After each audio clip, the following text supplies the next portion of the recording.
Hey everyone, welcome to our new show, Wild and Unprotected. I'm your host, Ethan Leaman, and I'm here with my co host, Koji Sumalde. Hey everyone, welcome to, like Ethan said, Wild and Unprotected, a podcast where we will be diving into conservation efforts and people alike to really just uncover who they are as people. If you guys are interested in any of this type of content, stay tuned because this is our first episode and we're really excited to bring the show to you. Yeah, Koji, we got a good one today. We're bringing in an old friend of ours, Maria Harvey from Hawaii Uncharted Research Collective. We did a project with her, our first piece of content under the Wildscape banner. Shoreline Stories episode 1. We went out to Hawaii and spent some time with her. And in today's episode, we're going to catch up with her, see how she's doing, see how H.U.R.C's doing, and then let her let loose a little bit. Show a fun side of her that most people don't get to see. They get to see a lot of the scientific research and conservation that she does. And now we're gonna let her off the chain a little bit, have some fun. Hope you guys enjoy. Enjoy the show, guys.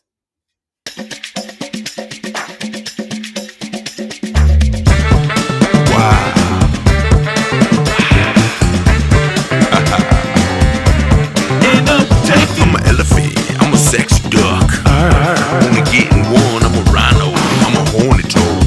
Netherlands to Borneo.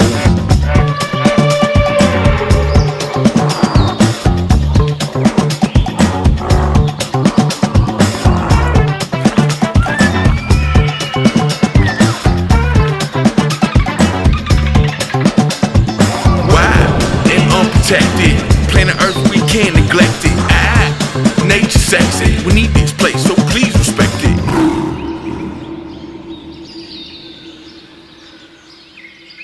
So, Maria, thank you again for joining us on our first episode of Wild and Unprotected. We want to do things a little bit differently, but I'll just go ahead and start. Like tell us in the audience a little bit about what is Hawaii Uncharted, and we can piggyback to that as a second part of the question of what has Hawaii Uncharted accomplished since our shoot back in April of last year in 2022. So thanks for having me, Koji. Good to see you again and speak with you. Hawaii Uncharted is a 501c3 nonprofit. We're focused on researching whale sharks in the state of Hawaii. So we're a group of scientists. We work with collaborative other organizations as well, trying to further the understanding of these endangered animals in Hawaiian waters, and then thus helping out how to understand the species globally. So when you can figure out a little piece, it adds to the bigger piece, right? So conservation worldwide for this species is very, very important. They're endangered. They've lost about 50% of their population in the last 75 years is what is thought.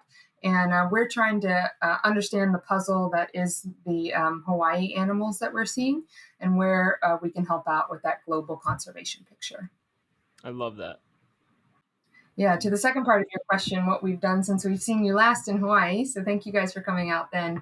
But we've been focused on a lot of the data side of things. So we've been processing data. We've been catching up on all the submissions. We've had the most amount of submissions that we've had since starting H.U.R.C. These past 5 months. And we've had over about 70 different submissions. So we're trying to process those. And then we've also published our first paper, which is a kind of overview of whale sharks in Hawaii and what we found from the first 4 years of data collection. Yeah, it seemed pretty busy on social media. I think every other day I'd see a story or a new post of a new sighting or an entirely new animal that's been spotted. Naming opportunities galore. It seemed like it's been a pretty busy time for you guys. And yeah, I know you sent me over that paper that you guys had gone ahead and done and published, which congratulations on that. That is awesome. Yeah. Tell us a little bit more about that. That's freaking amazing. Yeah, so our paper was published about a month ago in Marine and Freshwater Ecosystems, which is a journal. And we were able to, have that as a collaborative paper with a couple other scientists as well. So it just goes to show that globally, pulling in all these different experiences from different locations. Do you want to redo that? I think we should keep that Silence in. your phones, I please. think that let's keep that in. Let's roll with it. Um, This is Wild and Unprotected, episode 1, where things are getting wild with the ringtones. Wild with the ringtones, yeah. So just to give you a heads up, so not only am I the director of Hawaii Uncharted, I also work doing whale disentanglement, and I have the hotline right now, so I do have to monitor that as well. So if the Is that a call that you have to take right now? Or no, that was on my personal cell phone, but something that comes in on the hotline, I will have to answer during this. But well, go ahead. We will keep that cut in the podcast, showing that hey, this is a 24/7 job sometimes this when is you're in conservation and you're working with animals, because animals don't care about what time it is, what day it is, or what month it is. If there's an issue, it's anytime. Mm-hmm. That is so true with whales or whale sharks. So something that combines the two species that I work with is one of the threats to whale sharks and whales, one of the major threats, which is entanglement. So I work as a disentanglement responder additionally to my H.U.R.C side. And that is something that we have been seeing here in Hawaii, and that's something that is affecting whale sharks, and it's kind of unique to our location. So we have seen what we've had reported is about 8 different whale sharks that have become entangled. We don't know if they're becoming entangled here or elsewhere. However, the gear that they are being wrapped up in is very, very thick. Sometimes 5 to 7 inch Hauser gear is what it looks like. However, we've never been able to get our hands on that. We do have documentation of these. However, we don't know where it's coming from or where they may be becoming entangled. So it could be something locally or something elsewhere, which is what partners with our satellite tagging program, which is something that ongoing project that we're doing. And what we're trying to do is understand where these animals are moving spatially and temporally to understand how to protect them in the long run. Yeah. What kind of damage do the animals sustain when they become entangled? It can depend on the type of entanglement, the configuration. So sometimes this thick gear can add a lot of drag to the animal. It can start to embed into their body, especially if they're a younger animal and still growing. But a lot of times with these whale sharks, what we're seeing is so much gear that it's creating a lot of drag on the animal, and that can affect it in the short term and the long term. But the animals that we have been able to get free, you can already see where it's cutting into the body, where you're seeing indentions in the pectoral fins, things like that. So it can easily cause death to an animal. Hopefully that doesn't happen, but it is a high possibility that it will over time.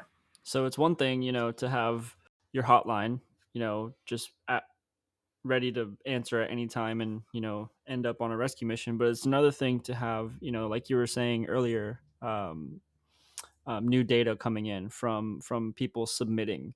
Can you piggyback a little bit on what you mean by submissions for the audience that isn't, in tune with being able to provide the proper channel of, hey, we see this happening. How do we, tell this organization that? Because here in Florida, it's the Fish and Wildlife. We hear something happening on the beach a mile away, and we go check it out, and we call Fish and Wildlife. And we could have a ranger there within 5 to 10 minutes. But with Hawaii being so vast and the terrain, and not many people have resources like that. Can you tell us a little bit about how important these submissions are? Of course, yeah. Thank you for asking. So Hawaii Uncharted was started mainly as a citizen science project. These animals here in Hawaii, they don't congregate like other locations. So our sightings are very opportunistic. So what we decided to do was create a website where people could go to it quickly, submit the animal that they've seen, the location that they're seeing it, and photos or videos. If the animal is entangled, we started a hotline, which we answer 24/7, that they can call us. And luckily, based on my other experience and my other type of work, which is whale disentanglement, we already have kind of a response network set up on different islands where responders, trained responders for whales, we're now working on that for whale sharks, but H.U.R.C is leading the charge on that to get trained responders out there to hopefully be able to get to the animal quickly and then work on getting it out. Now, with that, it is very different than whale disentanglement aspect because whales have to come up to breathe. That allows responders to work on them. Whale sharks do not. So what we've been doing is actually working on designing specific tools that we can hook onto the entangling gear of the animal and let it swim away with drag, and that will eventually cut through the gear. Kind of like a flying tool is what we call it. But it's hooked on, the humans can back away, let the animal swim away with it, and then there'll be a buoy or flotation that will pull that knife to the surface once it cuts through the gear. Yeah, I think we did see an example of that tool on our field mission when we joined you guys last April. That's incredible, though. Being able to respond to something Yeah. just like in the blink of an eye, because it could be life or death for an animal like that. So yeah, that's incredible. Mm-hmm. Yeah, and here in Hawaii, right now, our recite rate of these animals are about 12%. So if you can't get to these animals quickly and are able to respond quickly, you may not see them again. So we want to really act on that, and that's why we have the submission form that's easily available in mobile or desktop, and also the hotline that people can call us at. Well, we're going to give you your first opportunity here to have a little bit of the fun and the wild piece of it. I feel like we're at a good transition point for that. Are there any absolutely insane whale shark or whale disentanglement stories that you can share with us? Well, we have a funny whale shark story recently from a recent tagging event. So we were placing a mini pat tag onto a whale shark. And unfortunately, the whale shark was around a fish farm area, which is an area of high productivity. There's a lot of food in the water, so it attracts a lot of different species. So we were getting ready to place the tag onto the animal, but there also tends to be a lot of other sharks in the area. So there can be Galapagos sharks, there can be silky sharks. The whale shark decided that it needed to use the bathroom at that time. So we found ourselves in the middle of a fecal plume from a whale shark, which is not small by any means. And Oh, no. when whale sharks are in areas of high productivity, they don't always break down their food. So sometimes the food passes through, and the other sharks decided to surge towards the surface to get that food that was not processed. So now we found ourselves in a little sharknado, fecal plume, Fecal with chum. with other sharks zooming past us really fast, and in our GoPro, because we wear a GoPro on our mask, all you can hear is us cursing very loudly and trying to get the heck out of there. That was not a spot we wanted to be. Is that like an ultimate whale shark eat shit moment or eat my dust, literally? Yeah. I think he was trying to say something. Oh man, I think we can chop that one up as a pretty good story. Yeah, that's a great story. I couldn't imagine going to a local university and speaking with future marine biologists. I mean, like, you know what, this is what life could be like. You could find yourself in a whale shark poop tornado with other Yeah. sharks swimming around you, and yeah, that's your life. That's going to be your work environment here every once in a while. So enjoy. Get ready for it. Yeah, you never know what you're going to end up in.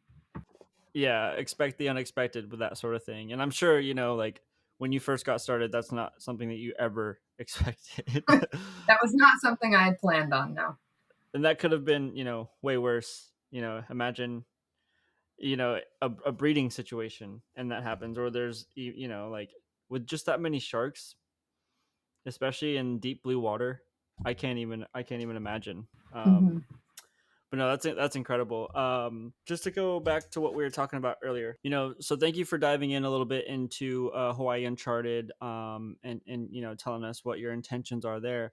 I know that us three, we have a good rapport and we know where your head's at. But for the audience, can you kind of explain what your future goals are, and kind of some of the biggest challenges that you're facing with these goals that you have set forth? Yeah, of course. Thank you for asking. So what we're trying to do at Hawaii Uncharted is basically get a big picture of the animals that we're seeing here, where they're coming from, going to, and how we can protect them for the future. I already, kind of mentioned that these animals are endangered. Their population globally is declining, and we want to see how we can protect them in the future for the Hawaii aspect of that. Right now, they are not protected, and that's something that we would like to see going forward. That can take many years. So, what we're trying to do is continue to collect this data, continue to collect sightings, looking at the satellite tags, continue that to see where they're coming from, going to. And we're also looking on a genetic level. So we're taking biopsy samples. So hopefully that can give us a picture from a genetic level where these animals are connected to different populations worldwide. Because that whole picture coming together will allow us to say, look, these animals are either here or they're moving, and we need to protect them either way. They're an endangered animal in our waters, and we need to take steps to conserve them. What does that look like from a conservation um, perspective? What does protecting these animals, whether it's through a government standpoint or social citizen standpoint, what does that look like? So a couple different things. I mean, from a government standpoint, that would be laws that are put in place. What we try and do is offer voluntary guidelines based on kind of accepted guidelines elsewhere or laws elsewhere in other countries, and kind of shift that for Hawaii. Those guidelines are available on our website. It's just making sure that you don't touch the animal, don't dive, don't change the behaviors. But what we see a lot are people trying to get in the water and take that social media shot that everyone wants, right? And social media can be used for good. It can be used for real good, getting the conservation side out of it, out there, getting people to see these animals in their natural habitat. But unfortunately, there is a dark side to that. And when they see these photos, they're like, oh, I want that same photo too. And without protections in place or guidelines being established, that can create a downturn. And these animals often will get touched, they'll get grabbed on by their dorsal fin, and people will go for a ride. We recently had a video sent to us here in Hawaii that a person got on its face and was surfing it, and What? while their friend was recording. And it's really unfortunate because then these animals exhibit behaviors where they take a fast dive, and now we've changed their natural behavior. Maybe they were up on the surface trying to feed, or maybe they were trying to warm up, or it could be a number of things. However, when we change those behaviors, that's when we're now affecting them negatively, and we don't want that. Yeah, I know that's something that we talked about in our Shoreline Stories episode was, these stress behaviors that the animals are exhibiting is inhibiting research drastically. You may lose, that one sighting of an animal that was used to going up and feeding in a certain portion of the water column, and now it doesn't want to. Mhm. Now it's nervous, it's scared, really reprehensive. It doesn't want Mhm. to surface like it should, or exhibit that natural behavior, and Mhm. that's sad. I know nothing really upsets me more, especially when it comes to whale sharks being my personal favorite animal. There's nothing that upsets me more than seeing images of a tourism based boat that's parked directly above the animal, and you just see people jumping in on top of the animal when they're 10 to 15 feet below the surface, and people are jumping in on top of it, and you just see feet come down and are getting close to the animal. That's incredibly frustrating. Mhm. And especially because it doesn't take that much to change it. The voluntary guidelines that you had spoke about, they're not that difficult to obey, and you still can get an experience with the animal, which is the Exactly. crazy part. You can jump in from 100 feet away, and the animals are so massive in scale that you don't lose a lot of that experience. Yeah, it's never a good idea to ride of animal's dorsal fin. Mhm. Unfortunately speaking, from experience, something Mhm. that I learned personally, out where Koji and I are from, with dolphins that'll come up to you, bottlenoses that'll come up to you, and as a kid you're like, oh, this seems great, grab the Mhm. dorsal fin and hang on, and next thing you're potentially hurting the animal, or you're in deeper waters than you're capable of swimming in. Mhm. But you can still get that same level of experience, which blows my absolute mind that people are still doing this. And from the flip side of things, I really hope that if the government does step in, that they don't remove that experience entirely. Something that we had talked about before was what we're seeing with different dolphin species now in Hawaii, where you can't even get near them. I would hate for, um, especially tourists, since Hawaii is so tourism driven. I would hate for tourists to lose that potential experience, because that encourages education on the animal. That encourages further learning, and potentially some child or teenager who's with their parents on a trip to Hawaii, on one of those boats, that might determine their life path. Mm-hmm. And I really hope that there's a balance that's found between the guidelines that you guys have set forward voluntarily, and if the government were to get involved, that it's actually beneficial to both sides of the coin, both the human portion of it, and the animal portion of it. Obviously, the animal taking priority over that, but I'm really hoping that there's lessons that are learned from research like what you guys are doing. And there's lessons learned about how sometimes there's an overstep when it comes to government regulation, and there needs to be a happy medium that's found for the true benefit of conservation as a whole and for these animals. Exactly. And that's what we want. We want that happy medium. We don't want it to be shut down altogether. Like we say, that is the way conservation moves forward, is to get people to care about these animals. And a lot of times that happens through seeing them in the wild. So that's not something we just want guidelines to become formal guidelines, so people have a process. Western Australia does it really well, and they have had those laws in place for a long time, and that's a lot of what our guidelines are based off of. Yeah, out there, is it called Igloo? Is that where am It's I called pronouncing that right? Ningaloo Reef. Ningle. Okay, yeah. I follow quite a few photographers Mhm. that are based out of there, and honestly, the way they interact with the animals seems pretty perfect. I mean, it shouldn't be too much of a heavy lift for an organization to present some sort of citizen bill to the Hawaiian government to say, hey, listen, like, we have exactly what we need just Mhm. right here. What ways do we need to move forward to implement this kind of stuff? Yeah, and as a nonprofit, we try and present the science side of it, and then hopefully they'll take cues from other countries and organizations to kind of follow along with the guideline side of that. So we try and present, hey, these animals are here; they're here year round. We're seeing more and more of them come in. We're getting more and more submissions. Now it's time to take that step and get these guidelines out there. Yeah. And I like what you said earlier, Maria, Mm-hmm. about social media. Having can be used as a force for good, right? But unfortunately, there is that dark side. And Mm-hmm. putting these guidelines out there and Mm-hmm. and and getting them supported by other conservation efforts and people across the globe, and just piggybacking, like what Western Australia is doing. I think that could be one of the best foundational tactics to get people aware, really, because nowadays everyone believes everything they read or see on the internet. And if it's something like Hawaii Uncharted putting out an incentive to say, hey, if you spot a new whale shark that has never been identified before, you could name this whale shark, perhaps.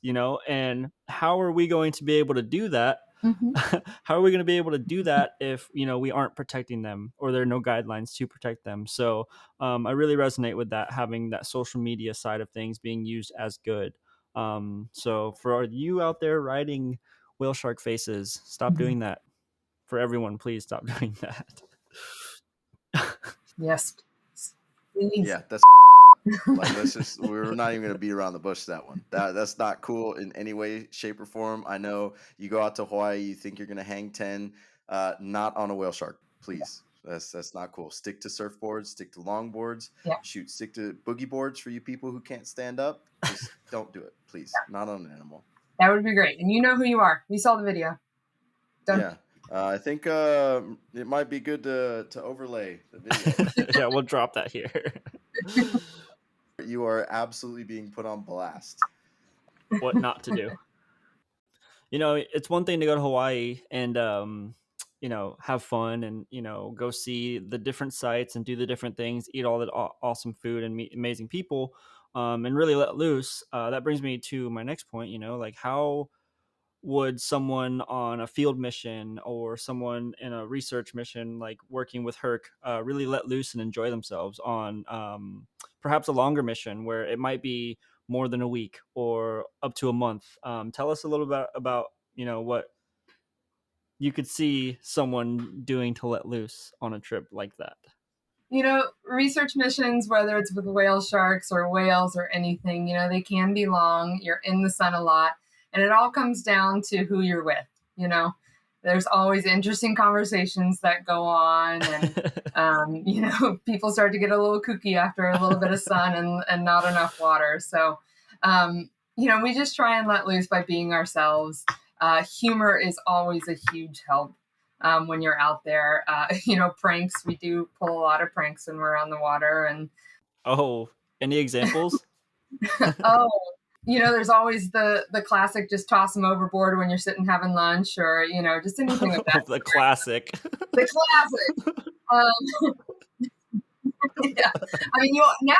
We'll tell regular people listening to the show, like, hey, we would love to have you guys out and meet some of our guests. Just beware, if if you packed a Lunchable and you're eating it on the side of the boat, there's a chance that you could get pranked with their I classic. know. We always have to make sure now that no phones are in pockets. You have to be like, where's their phone? Where is it at?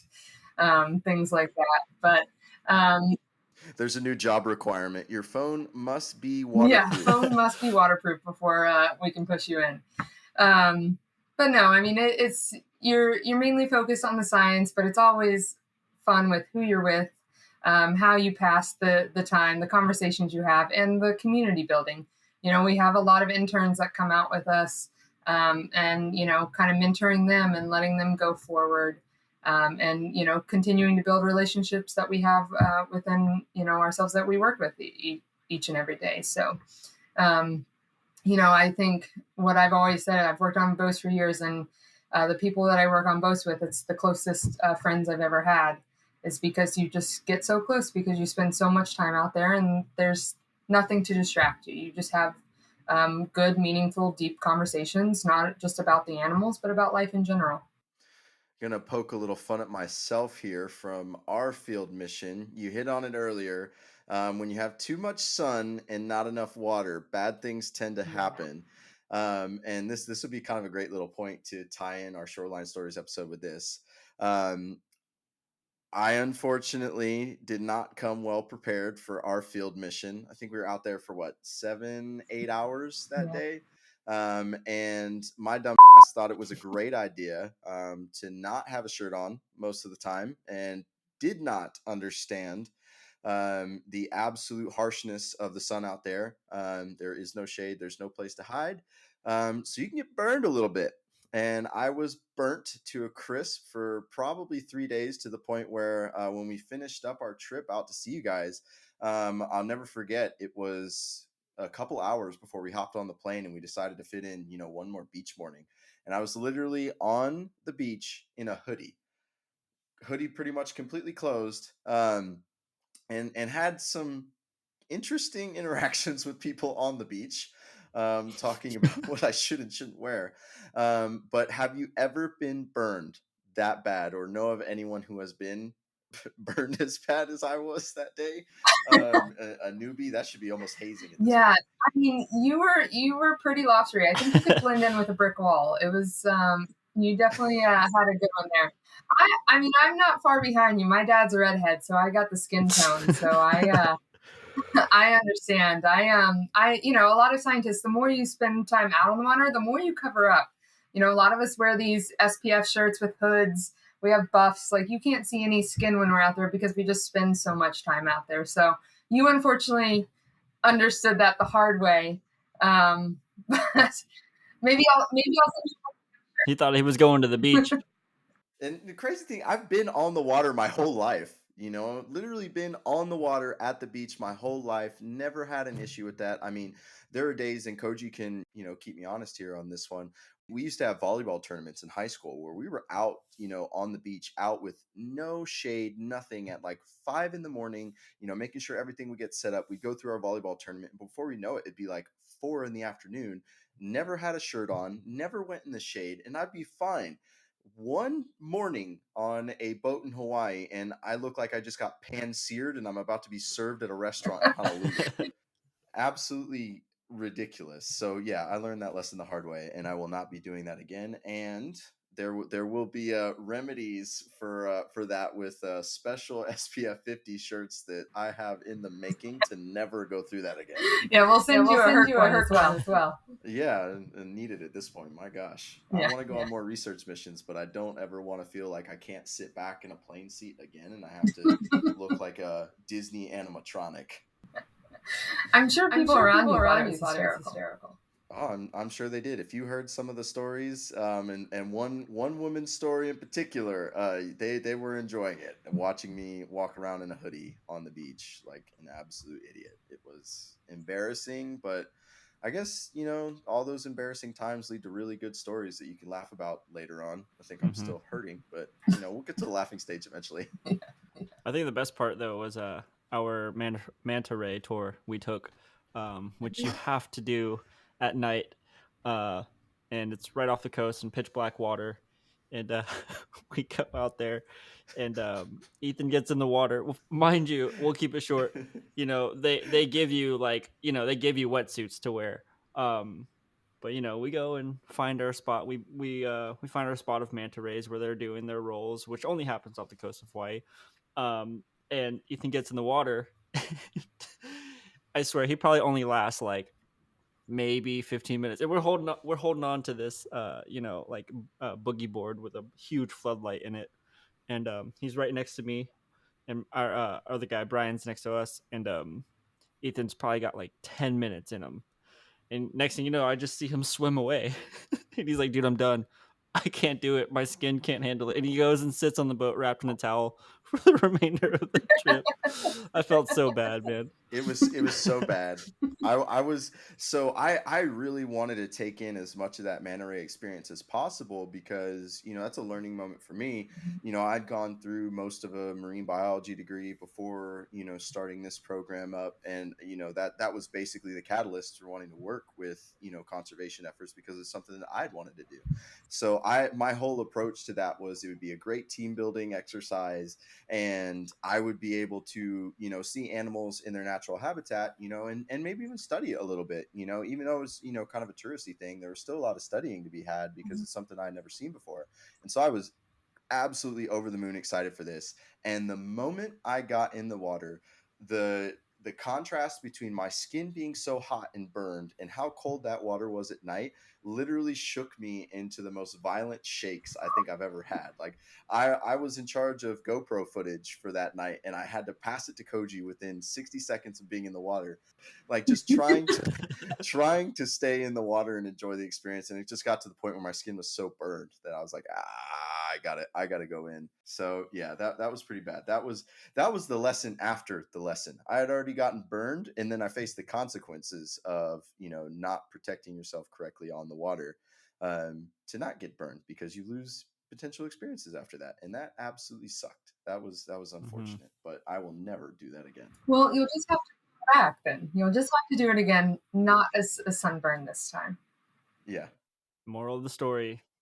Yes, definitely. And I think if we continue to build our programs up here at Reassure Media, I think there will be a lot of time spent on the water as a group, whether we're filming, whether we're doing live shows. I think there's going to be a lot of time, and you and I have discussed this on the side personally. There's no place I'd rather be than Hawaii. That feels like home to me. That's easily, my happiest place. That's why we chose Hawaii Uncharted to dive into. So I think there'll be plenty of opportunities and a lot more learning to be done. Yeah. Well, and the cool thing about that manta dive, if you get to do it again, is similar to the whale sharks. Those spots that you saw on the underneath of the animal when they would barrel roll in front of you, those spots are unique to each animal, just like the spots that we use on the left side of a whale shark. So keep that in mind next time you're in the water and not shaking violently and taking video. Yeah, I would like to identify who Darth Vader is and be like, I've seen you before. I was shaking violently, and I'm pretty sure my eyes weren't ever focused, but I've seen you before. Yeah. It was pretty amazing. Captain had all of those manta rays. He knew exactly who was who, identifiable by just like you said, all those spots. And then there was one manta ray, bless her soul, with a cleft chin. It was like Yeah. it was I forget her name, but it was adorable seeing her chin. It was like deformed in a way, and Yeah. she was graceful. I will say she was Yeah. graceful, and I still have all that footage, which I need to send over to you because that stuff is amazing. Yeah, there's a few manta rays with that cleft chin or missing um, part of their body, and one is named Lefty. I don't know if that's the one you had, but unfortunately, a lot of times They were there. Lefty was there. Her name was, I believe it started with a G. Gee, I'll have to look, but I know several of them have lost part of their bodies due to fishing line entanglement. So it'll cut that off. Mm. Um, and a few of them are still around eating and being manta rays at the night dive. But yeah, those a lot of those injuries are from entanglement.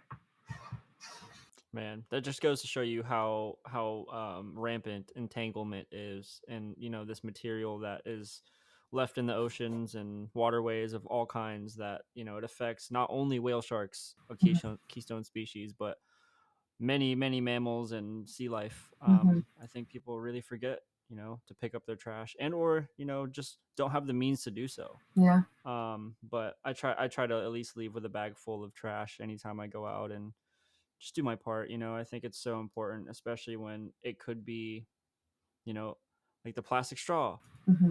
just one plastic straw a day, or cans, or what are the little rubber things that hold all the six pack of cans together? Like Oh yeah, that's huge for dolphin entanglement.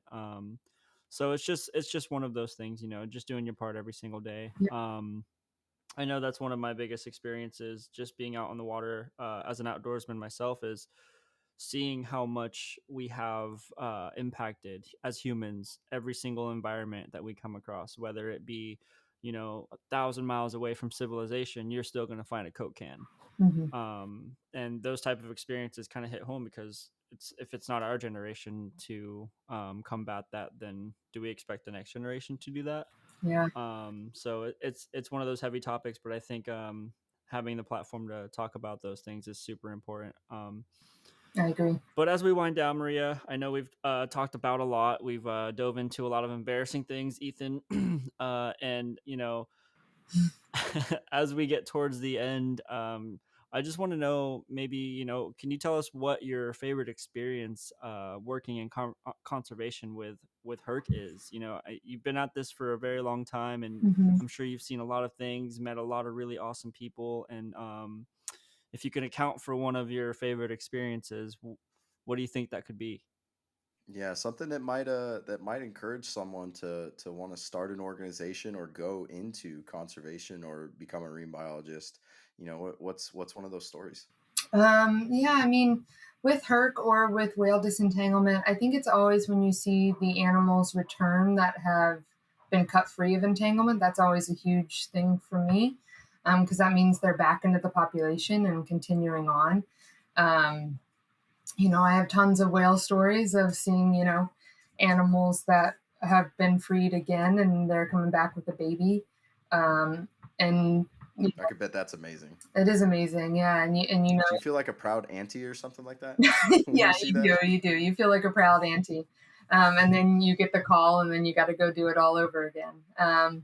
But with whale sharks in general, you know, I think one of our biggest steps and something I'm most proud of, and one of my favorite memories recently is creating that new knife that we're going to use for entanglement.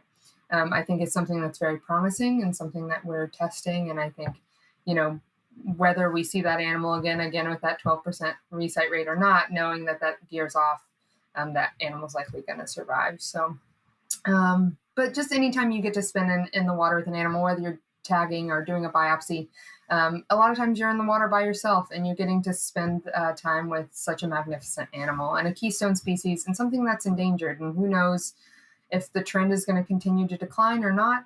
But it may be something that our children or our grandchildren may not ever get to see. So just being able to spend some time in the water with species like that is so incredible. Yeah, that's amazing. I'm gonna cry. It's important. It's important, that feeling, and you can tell you're passionate about it. So, thank you for sharing these stories.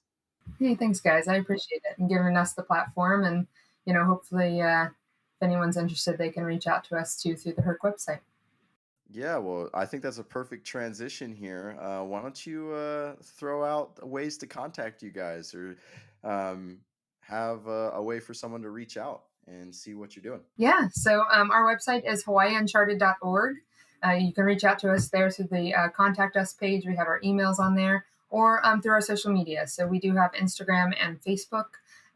We are kind of trending more towards Instagram, as most people are, but feel free to reach out to either. And we work with interns that handle our social media now, gives them a platform to start to get involved, and they send it to us. So whatever's easiest for anyone to reach out to us, they can do social media or our website.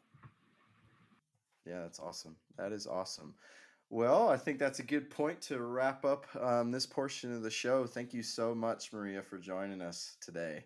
Thank you. Thank you. Yeah. And guess I'm going to head back out and start building a fence for the other critters I rescue. That's awesome. All right. Thank you again, Maria. Once again, guys, Hawaii Uncharted, Maria Harvey. We have a whole episode that dives super deep into what Maria touched base on today.